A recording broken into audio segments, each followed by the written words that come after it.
오늘 성경에 보면 자녀 교육에 대한 중요한 예수님의 말씀이 나오는데 그 핵심적인 내용의 말씀이 무엇인가 하면 너희와 너희 자녀들을 위하여 울라라는 말씀이에요. 성경에 보면 많은 자녀 교육에 대한 말씀이 나옵니다. 구약의 대표적인 말씀이 신명기 6장 4절 이하의 말씀인데 쉐마의 말씀이죠. 이스라엘아 들어라, 너희 하나님은 유일하신 하나님이니 오직 마음과 뜻을 다하여 내 하나님을 사랑하라. 이 말씀을 지키고 가르치라는 거예요. 자녀들에게 끊임없이 하나님의 약속의 말씀을 가르치라라는 것을 강조하는 것이 쉐마의 말씀, 구약의 자녀 교육의 핵심이라면, 신약의 자녀 교육에 예수님께서 말씀하신 핵심적인 말씀이 무엇인가 하면 오늘 본문의 말씀이에요. 28절에 보면 예수께서 돌이켜 그들을 향하여 이르시되 예루살렘의 딸들아 나를 위하여 울지 말고 너희와 너희 자녀를 위하여 울라. 너희와 너희 자녀를 위하여 울라. 오늘 이 말씀의 상황이 어떤 상황이었는지를 우리가 좀 잘 보면 좋겠다라는 생각이 듭니다. 아주 사실은 위급한 상황, 급박한 상황이었거든요. 예수님께서 십자가에 달리시고 골고다 언덕에 올라가시는 때였습니다. 예수님 주변에 누가 있었을까요? 있어야 될 제자들은 있지 않았어요. 다 뿔뿔이 흩어지고 다 도망을 갔습니다. 오늘 본문 이전에 보면 26절에 보면 예수님이 십자가 지는 것이 너무너무 힘드셨던 것 같아요. 그래서 어떻게 하죠? 구레네 시몬이 예수님의 십자가를 대신 지는 사건이 26절에 기록되어져 있고요. 수많은 이스라엘 예루살렘의 사람들이 예수님이 십자가 지는 것을 보러 나왔습니다. 그들이 어떤 사람이었죠? 원래는 예수님께서 예루살렘에 입성하실 때 호산나 다윗의 자손이요 호산나 호산나 그렇게 예수님을 찬양하며 예수님을 환영했던 사람들이었어요. 그런데 그들이 예수님이 빌라도에게 잡히고 예수님을 십자가에 못 박으라고 하는 폭도들로 바뀌어집니다.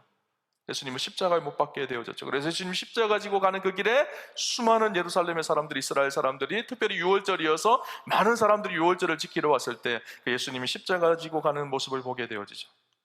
유대의 백성들, 이스라엘 사람들이 있었고요, 또 한 부류의 사람들이 있었습니다.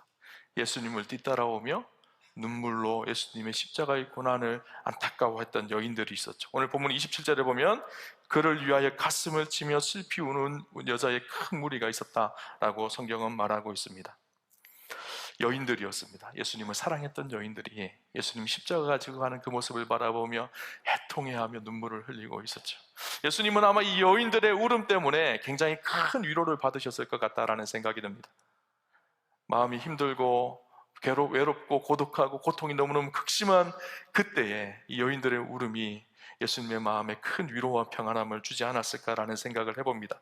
그런데 이 여인들을 향해 예수님의 반응이 오늘 성경에 기록되어져 있는데 어떻게 기록되어져 있는지를 좀 보면 좋을 것 같다라는 생각이 들어요. 보통 십자가는요 3단계를 통해서 진행되어집니다. 첫 번째는요 채찍에 맞죠.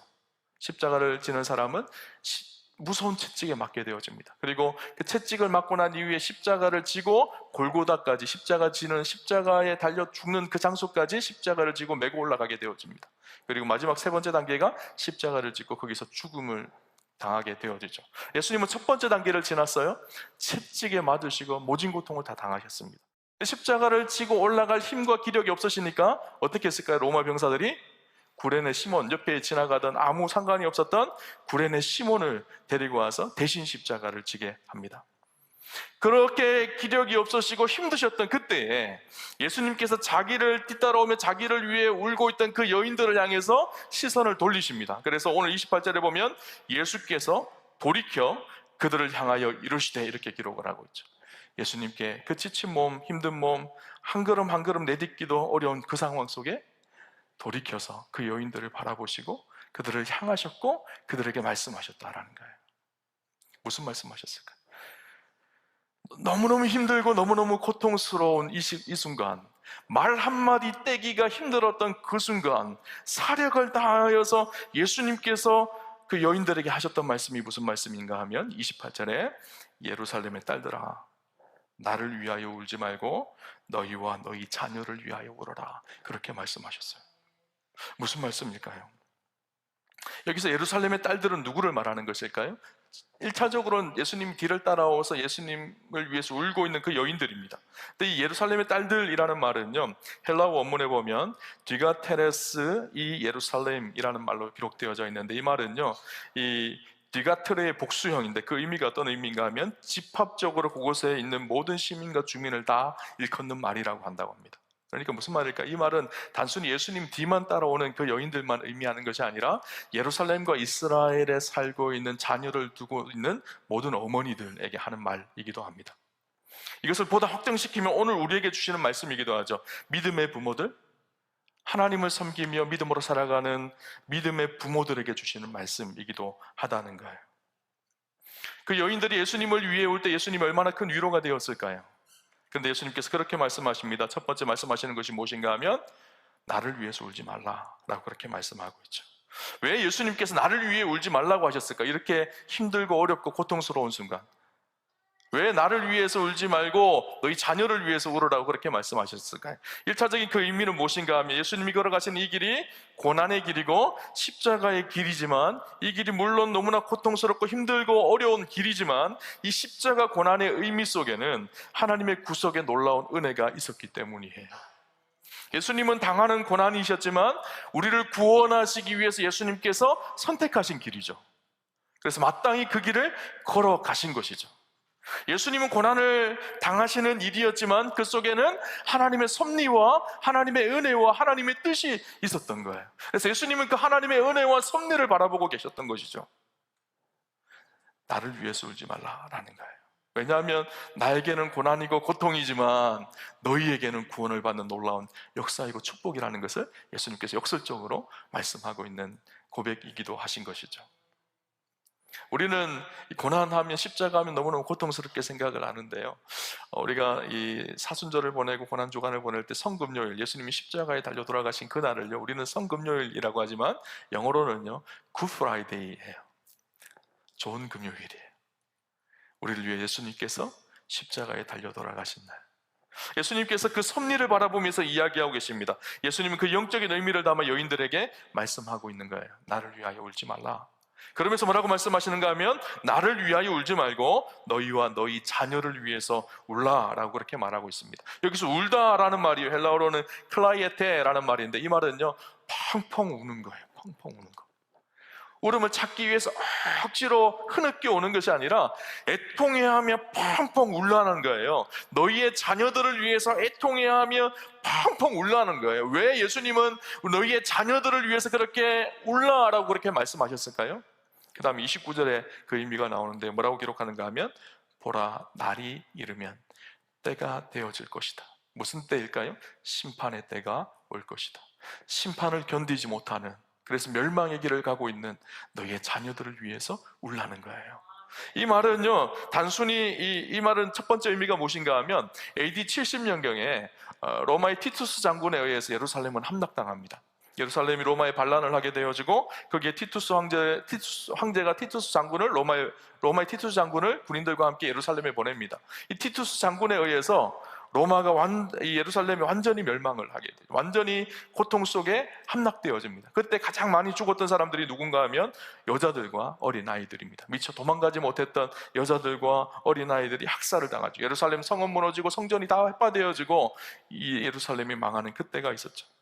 1차적인 역사적인 의미는 AD 70년에 예루살렘의 함락을 의미하는 의미이기도 하고, 동시에 이 말은요 궁극적으로 마침내 도래하게 될 하나님의 심판의 때를 이야기하고 있습니다. 예수님이 재림하실 때 악한 시대 속에 악과 함께 살아갔던 우리의 자녀들이 심판의 때에 서게 되어질 그때를 바라보면서 너희의 자녀들을 위해서 울라라는 거예요. 심판을 피할 수 있는 비결이 무엇일까요? 믿음으로 의롭게 살아가야 되는데 세상에 도취되어서 세상에 속하여서 악하게 살아가는 너희의 자녀들, 그래서 심판을 피할 수 없는 너희의 자녀들을 위해서 울라라는 거예요. 여러분, 만약에 우리의 자녀들이 어떤 잘못을 하여서 사형 선고를 받았다고 생각을 해보십시오. 부모의 마음은 어떨까요? 얼마나 애통해하고 얼마나 힘들고 얼마나 고통스러울까요? 오늘 본문 29절을 보면 그래서 이런 이야기를 합니다. 잉태하지 못하는 이와 해산하지 못한 배와 먹이지 못한 젖이 복이 있다. 차라리 그렇게 자녀들이 심판받는 것을 보는 부모의 마음보다 자녀를 잉태하지 못하고 해산하지 못하고 자녀에게 젖을 먹이지 못하고 자녀가 없는 것이 오히려 복될 수도 있다. 그렇게 예수님께서 말씀하고 있는 것이죠. 여러분, 자녀가 죽을 병에 걸렸다고 생각을 해보세요. 그래서 죽어가고 있는 자녀를 보는 부모의 마음은 어떨까요? 그것을 보면 애통해하라는 거예요. 오늘 본문의 말씀은 궁극적으로 무슨 말씀인가 하면요, 자녀들, 세상에 속하여서 악을 향해 걸어가는 그들을 위해서 애통해야 될 것인데, 이것은 믿음으로 위해서, 그들의 영혼을 위해서 예수 믿지 않는 그들의 모습을 보면서 영적인 부분을 보고 애통해 하라는 말씀이기도 한 것이죠. 여러분, 자녀들을 위해서 주로 무엇을 기도하시나요? 우리는 눈에 보이는 것을 보며 기도할 때가 많습니다. 자녀들이 좋은 회사에 취직하고, 또 수능 시험을 잘 보고, 자녀들이 결혼을 잘하고, 자녀들이 건강을 잘 지켜가는 것, 이거 보면서 날마다 우리는 애통해하며 기도하거든요. 혹시나 조금만 아파도 부모는 얼마나 힘든지요. 애통해하며 기도하잖아요. 근데 눈에 보이는 것도 중요하지만 사실 더 중요한 것은 우리 자녀들의 영적인 상황을 놓고 애통해 기도해야 합니다. 예수님을 알지 못하여서, 세상에 속하여서, 세상의 죄악에 붙들려서 그렇게 세상에 속하여 멸망의 길을 걸어가고 있는 우리의 자녀들을 바라보며 애통의 눈물을 흘려야 되죠. 여러분, 우리의 자녀들이요, 세상적으로 잘 살고 있는 것 같이 보일지 모릅니다. 돈도 잘 벌고 세상적으로 성공했는 것 같이 보일지 모릅니다. 그러나 기로에 서 있습니다. 생명과 죽음의 기로에 서 있습니다. 영적인 생명과 영적인 죽음 사이에 서 있다라는 거예요. 우리는 보이는 것에만 관심이 있습니다. 그래서 잘 사는 것 같이 그렇게 생각을 합니다. 그러나 진짜 죽음의 길을 걸어가고 있는 그 자녀들을 보면서 눈물로 애통하는 부모가 진짜 부모인 것이죠. 자녀들이 믿음을 지키며 신앙 안에 살아가기가 쉬울까요? 어려울까요? 아니요, 쉽지 않습니다. 사단은 아주 교묘해서요, 그냥 세상 속에 아무것도 안 하고 딱 서 있으면요, 우리가 거룩을 지켜가는 것이 아니라 세상 속에 가만히 서 있기만 해도 저절로 세상에 물들게 모든 세상을 다 조합을 해놨어요. 우리 자녀들이요, 세상에 그냥 서 있기만 하면요, 저절로 세상의 가치와 문화에 흘러가는 대로 따라갈 수밖에 없는 것이 이 세상의 문화입니다. 오늘 성경은 뭐라고 이야기하고 있죠? 그 자녀들을 위해서 울라는 거예요.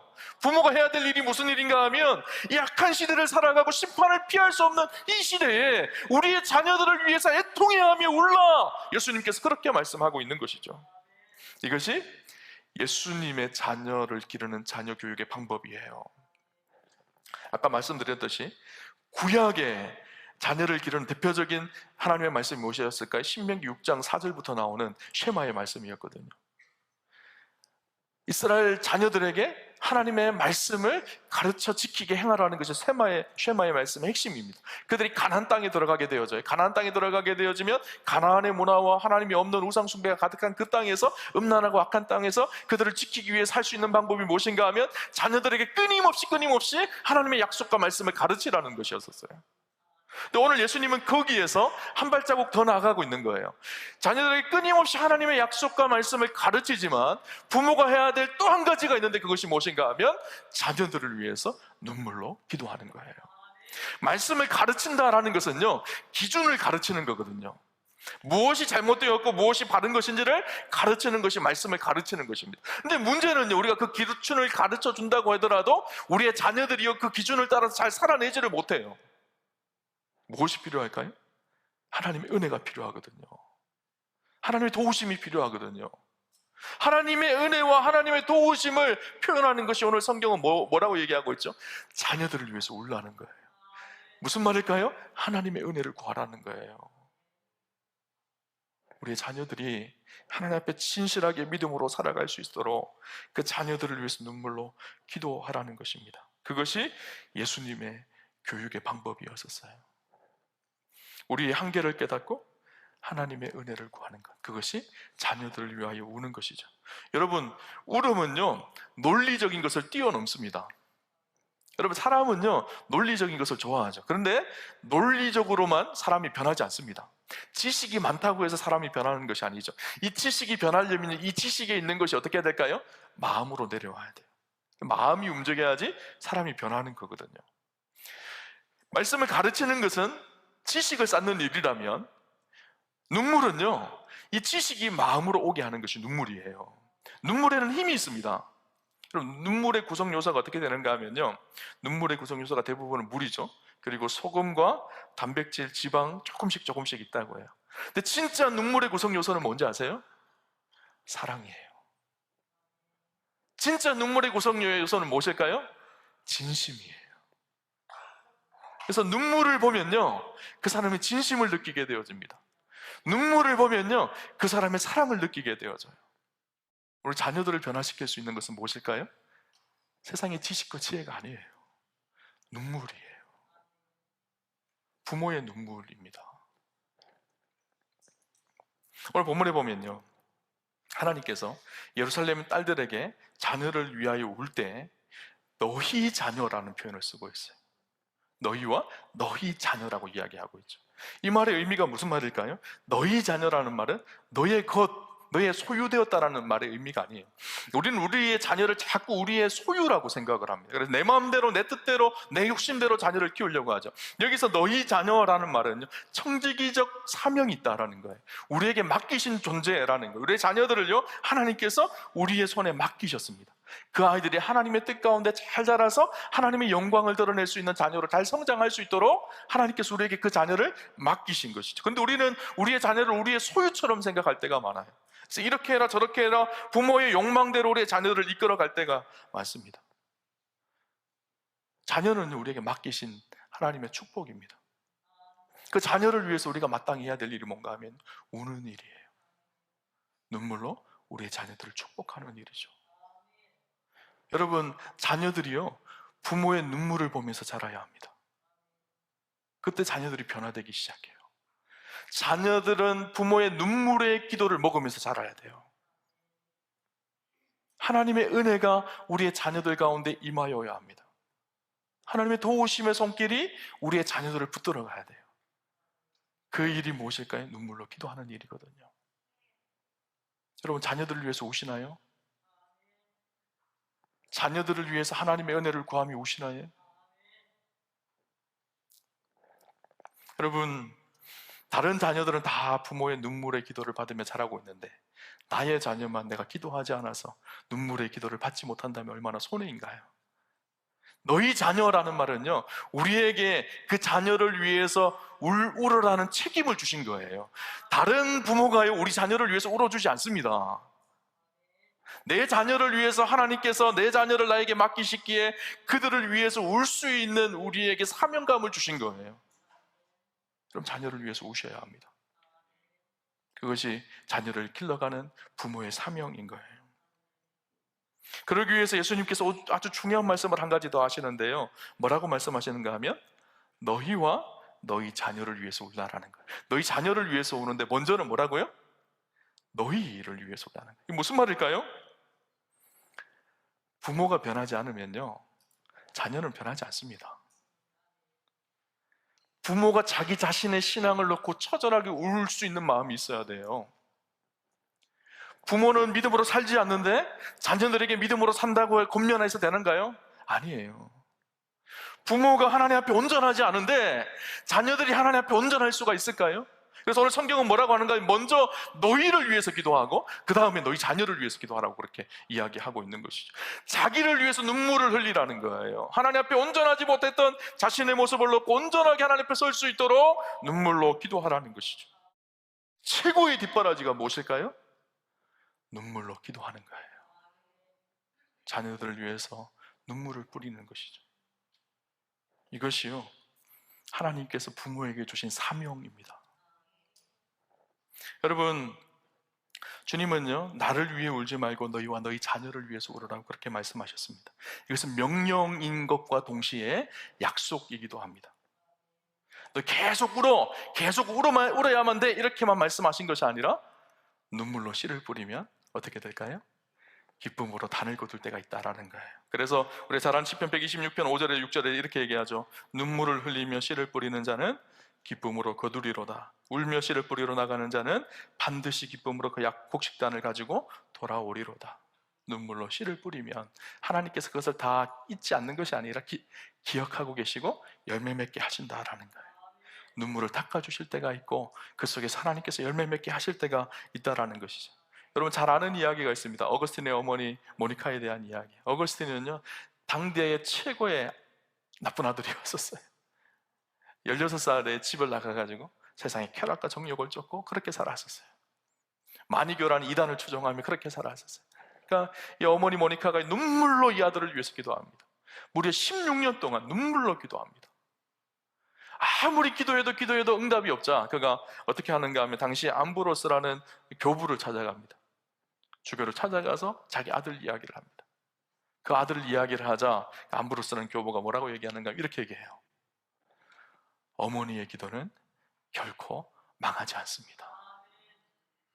실제로 16년이 지나고 어거스틴이 회심합니다. 변화되어져서 최고의 목회자, 최고의 신학자가 되어지죠. 지금도 신학을 하는 사람들은 어거스틴의 신학론을 벗어날 수가 없어요. 탁월한 하나님의 사람이 되어졌던 것이죠. 눈물의 기도는요, 열매를 맺습니다.